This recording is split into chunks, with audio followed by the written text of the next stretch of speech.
नमस्ते प्रणाम। हम लोग के बेटी के गुरहथी के गीत सुनावे जा रहल बानी। ओकरा के एक बार जरूर सुनब जा आ सपोर्ट करी जा हमरा के। अरे ओरी तारा ओरी रे तारा बैठे बरा रे नेतिया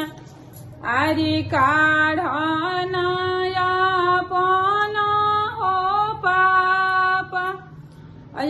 पानी हो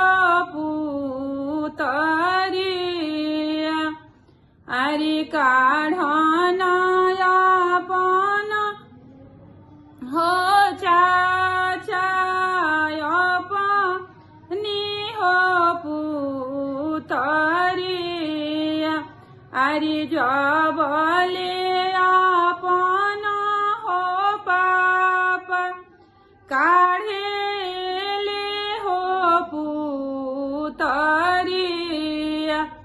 अरे साजन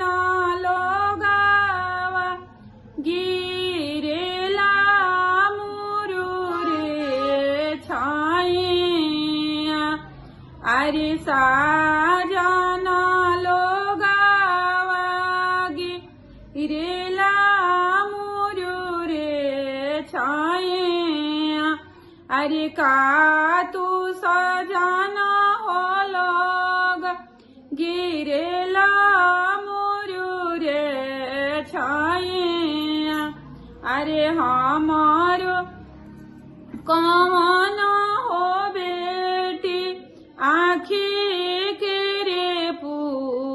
पुतरिया अरे हमारो दुलरैतनी हो बेटी आँखी के रे पुतरिया अरे काई खियमनी जी समाधि काई रे पियमनी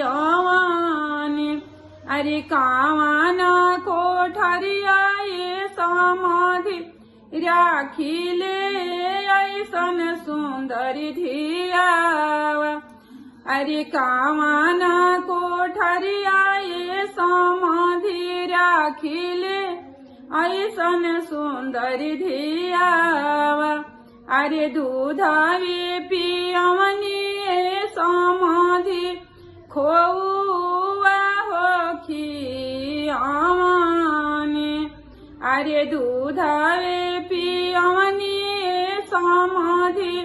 खोउआ हो खियमनी अरे आरा जैन कवलेज समाधि धियावा अपन पढ़वानी अरे यारा महिला कॉलेजिया ये समाधि धियावा अपन पढ़वानी अरे कोठावा के ऊपर समाधि कोठरिया अहम बनवानी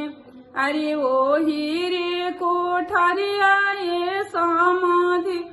राखिले ऐसन सुंदर धियावा अरे ओही महलिया ये समाधि राखिले ऐसन सुंदर धिया।